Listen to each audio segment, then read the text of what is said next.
La preciosa sangre de Cristo derramada en la cruz. La Biblia nunca evita mencionar la sangre.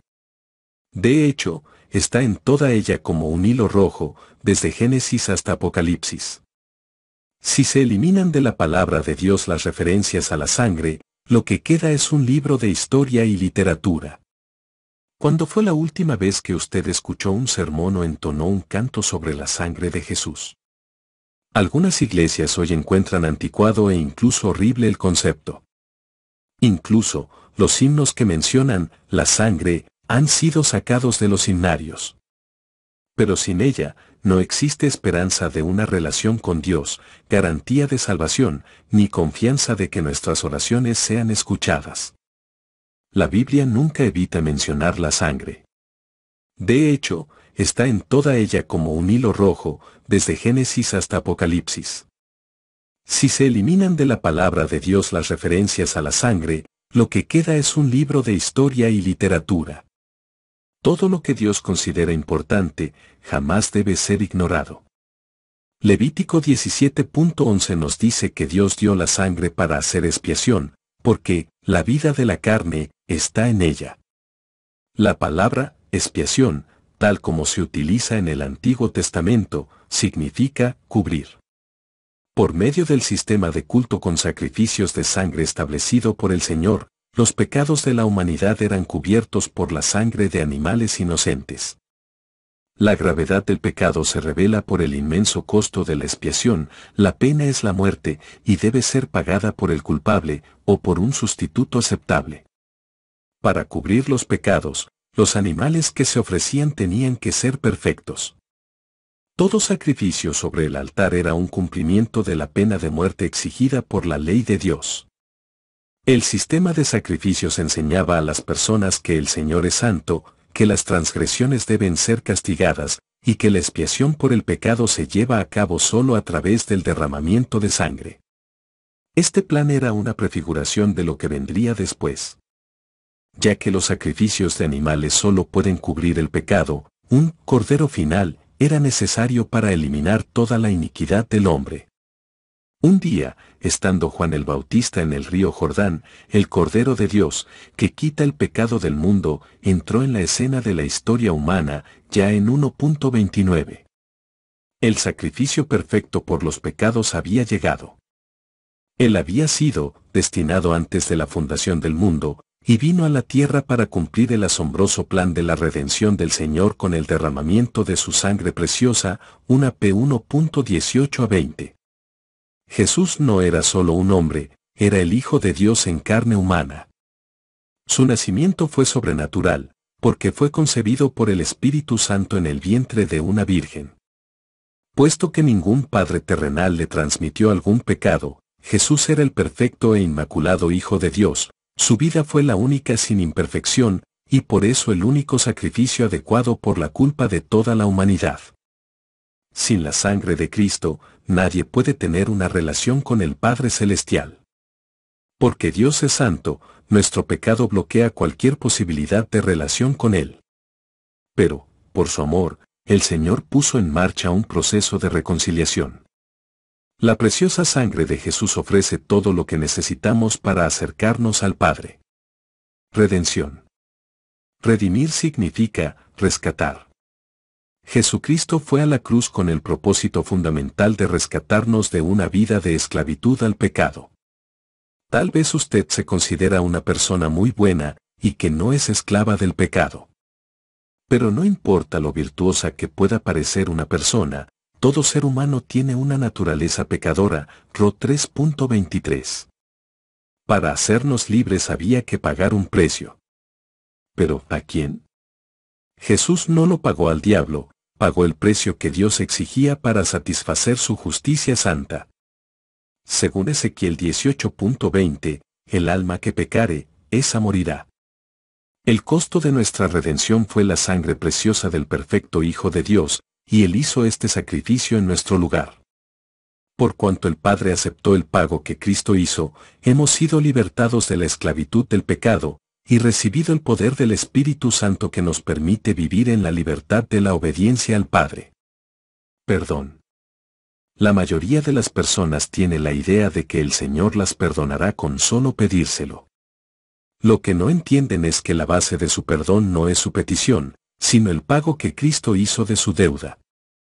El Señor no puede perdonar el mal simplemente porque alguien se lo pida. Su santidad no le permite pasar por alto el pecado, tiene que ser castigado.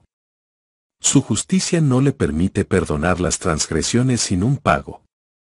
Solo por la muerte vicaria del perfecto Hijo de Dios, tiene el Padre una base legítima para poder perdonar a cualquiera que venga a Él con fe y arrepentimiento, EF 1.7. No hay nada que podamos hacer para ganarnos su perdón.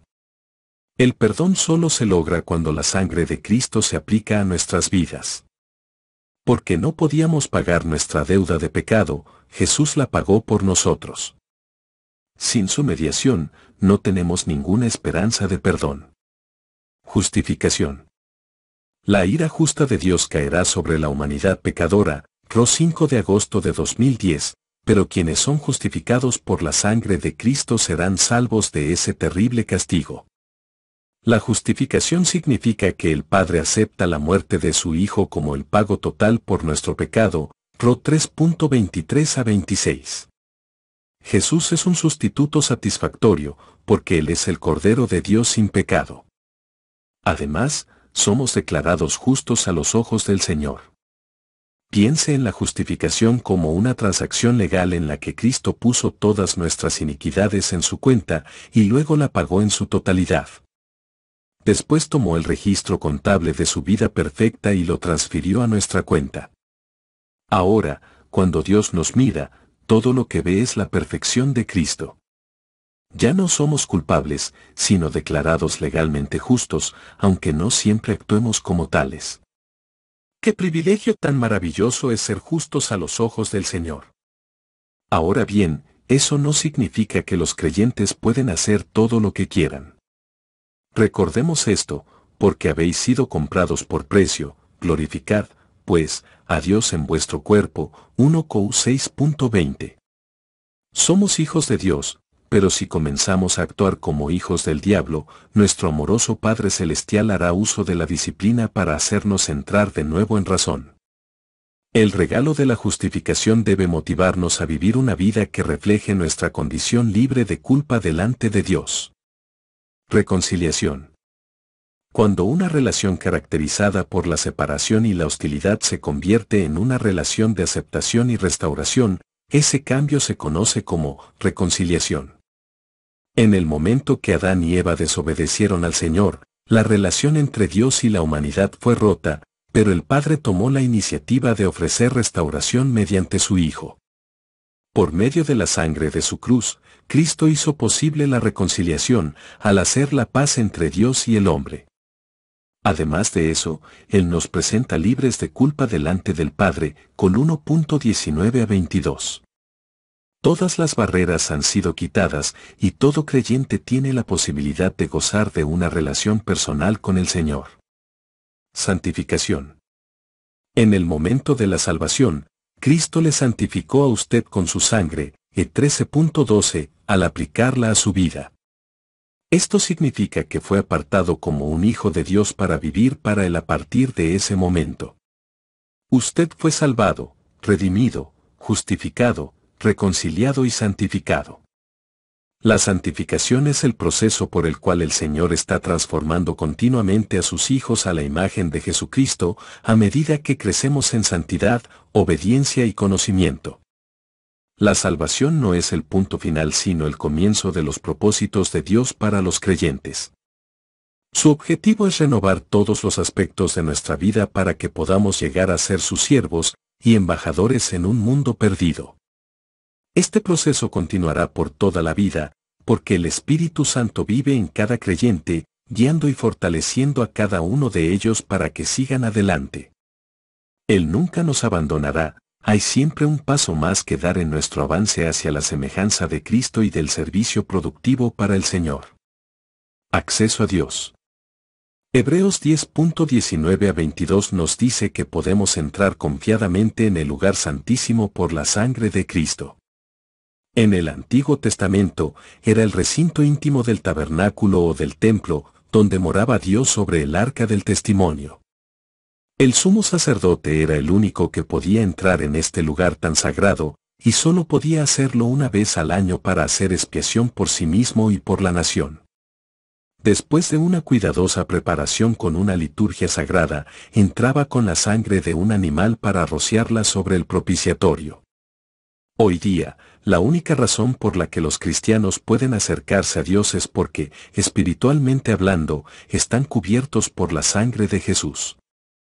Cuando Jesús ofreció su vida como un sacrificio por los pecados del mundo, el velo del templo, que separaba a Dios del pueblo, se rasgó en dos, de arriba abajo. Este hecho sobrenatural significaba la aceptación del Padre del sacrificio de Cristo, que abrió el camino a su presencia. Puesto que nosotros nunca participamos en el sistema de sacrificios del Antiguo Testamento, solemos dar como cosa natural nuestro acceso al Señor. Ahora no hay necesidad de sacrificar un cordero cuando queremos acercarnos a Dios.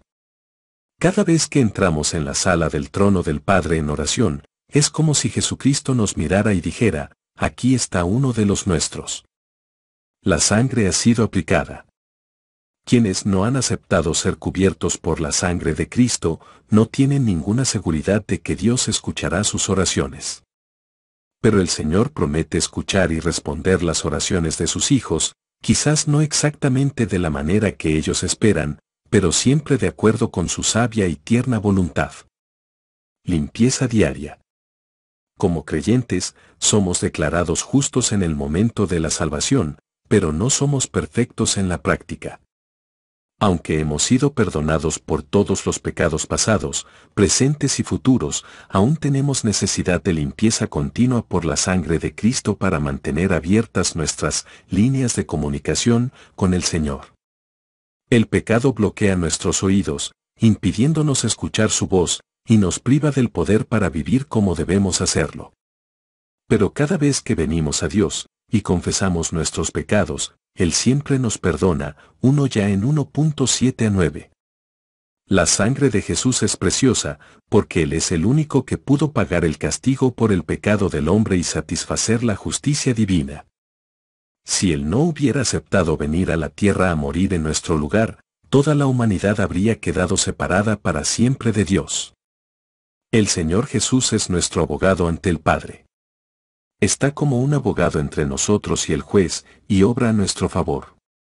Cuando el pecado se yergue para condenar, Cristo se levanta, y dice, es inocente. Este está cubierto por mi sangre, y está justificado.